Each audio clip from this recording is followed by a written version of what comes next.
All right, YouTube, it's time for another Ferguson update. We'll call this waiting for the grand jury decision update. Literally at any time now we could get a decision. I think people are thinking that it'll be more likely tomorrow sometime, but it could come as early as tonight. We're within that expected time period today and tomorrow. My first thought is this. If a race war or general LA riot style protest, out of control, violence stuff happens here, my immediate belief, and I'm sure there will be those that disagree, will be that it was started by the government rather than by the fact that the Klan or the Black Panthers happen to be there. And by the way, the Klan and the Black Panthers would probably agree with me, which I would find infinitely amusing. We know that the government infiltrates protests. We know that the government does hire agent provocateurs to infiltrate these groups and attempt to start things, specifically to give the government a reason to shoot.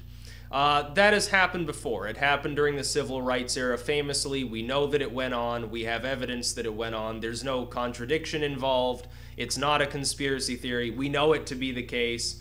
We've got it from proper authorities that that's what went on. We now have, by the way. And I find myself wondering if this is a little more than a coincidence here in the last few days. As we await this grand jury decision, we also have the full unredacted letter from the FBI to Martin Luther King, of all people, telling him to kill himself. Finally unredacted, apparently threatening to expose the fact that he was having various affairs with, he was known to be a bit of a womanizer. Basically threatening to out him for that if he didn't off himself. Essentially telling him to die with dignity, I guess. And there's reason also to believe that the government had him killed. Again, there was a lawsuit with Coretta Scott King. It was settled mysteriously under very strange circumstances. You can read into that what you will. It has happened before. It's happened to both sides. It's happened to white nationalists, black nationalists, general civil rights movements. Every protest you can think of, you think there weren't government agents infiltrating Occupy. Of course there were. There are government agents that infiltrated Anonymous. Look at Sabu, the hacker that got a bunch of people arrested there by pretending to be some super elite, hacktivist. Look at it. I've got to wonder, Anonymous outing these Klan members here. I've got to wonder if this isn't some sort of inside operation too, because they've already been compromised, apparently. I don't know if Anonymous is sort of a blanket term for anyone who wants to take up the mantle and call themselves Anonymous. Anyway, it could be the same group for all we know. We have no fucking clue. I would like to point out that one inconsistency here is that the pamphlets being distributed by the Klan itself, if you actually bother to read them and not simply listen to what the media says about them, says absolutely nothing about threatening to attack anybody. It says we will act in self-defense if we're attacked. Well, that's legal. It doesn't matter if a person's, regular average Joe, some Black Panther dude, Klansman, police officer. You have the right to act in self-defense and with lethal force if you have a reasonable suspicion that somebody is going to attempt to kill you. You have that right. You have the right to defend your life, the lives of others, and your property with lethal force. With very few exceptions, that is the case. Personally, I think there should be no real exceptions. If someone's attacking me, I'm going to respond with as much force as I think is necessary. It doesn't matter who it is. It doesn't matter what the situation is. If I think I'm going to get killed, I'm not just going to sit down and turn the other cheek because I'm not a Christian. But these flyers are being slightly misconstrued. It's very strange that I have to sound like I'm speaking up for the Ku Klux Klan. Again, because I'm not a Christian, they wouldn't like me any more than they like a black person. But these flyers do clearly state that there's no intent to actually attack anybody, nor have the Black Panthers or any of these other groups actually actively threatened to cause chaos. All of these groups are basically unanimous in saying they're simply going to act in self-defense. The main problem would be if rioting does start, then you have the potential for it to spiral out of control. And honestly, in a metro area the size of St. Louis, and the surrounding areas, Ferguson and so forth, If rioting were to affect the whole region, it would be very difficult for a few thousand National Guard troops to do more than seal off a few regions or contain the rioters. It would be very difficult, unless they are willing to actually mow down large groups of people. And if they were to do something like that, it would spark nationwide martial law, because it would spark nationwide riots and protests. And race really would be a non-issue at that point, because everybody would be joining in. I would caution that the troops and the police there need to use a little bit fucking more restraint, because what I saw, as I said on my previous video, on the live streams, was them attacking news media, along with protesters who were just standing there, even as they went after a few protesters who were throwing the occasional bottle. It didn't look good for them. It drew condemnation even from the media groups which had largely supported them and called for order.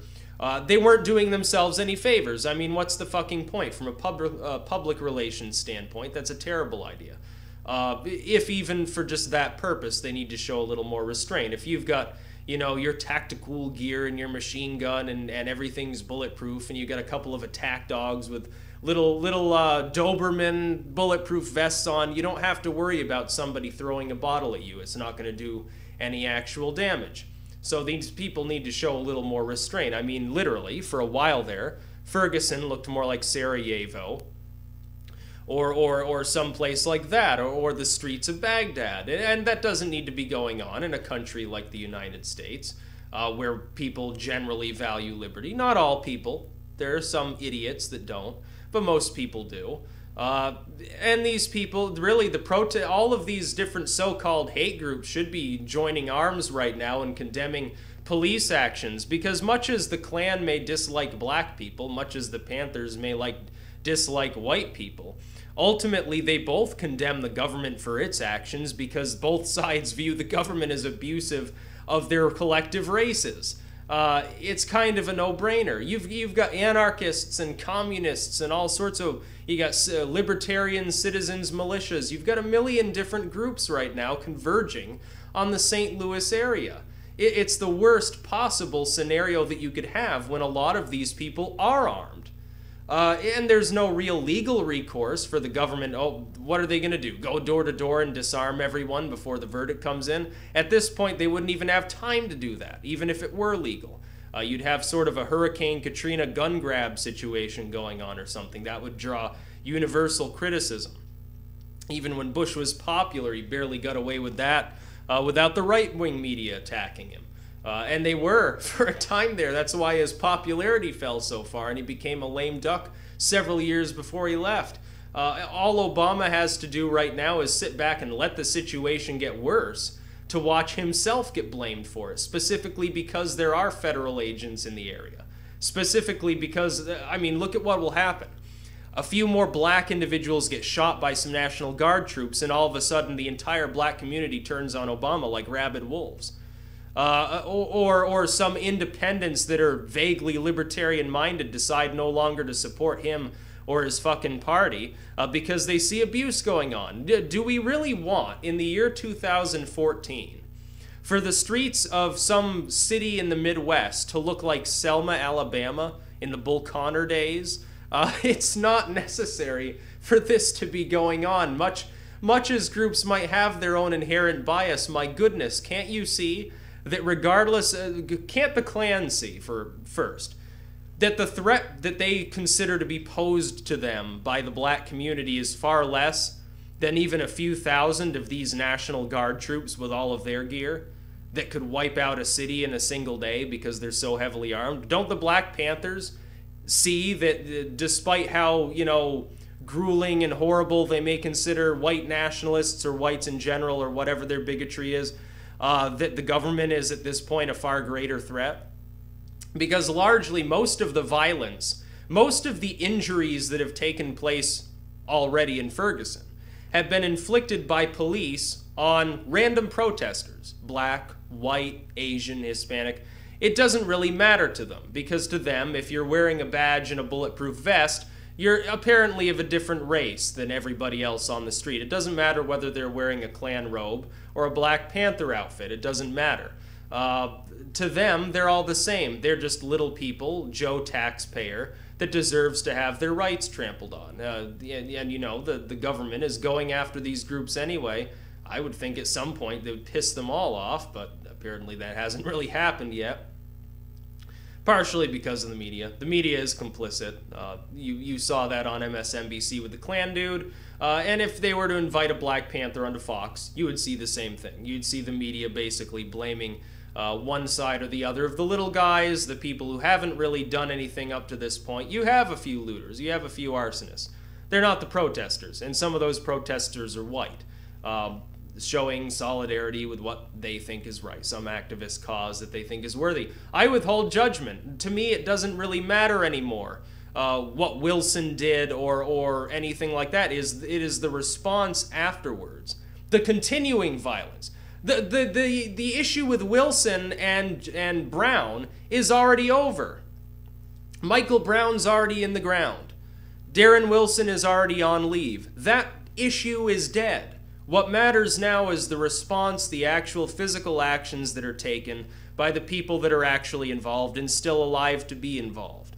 And right now I see a devolving situation in which I'm seeing an increasing number of people segregating into their own special racially based camps, exactly the sort of situation you had with the LA riots. Meanwhile, the government sits back, throws its head back in laughter, and rubs its hands together, knowing it doesn't matter if these people are white or black when they get arrested. They're going into a for-profit prison and generating income, and essentially becoming slave labor making license plates.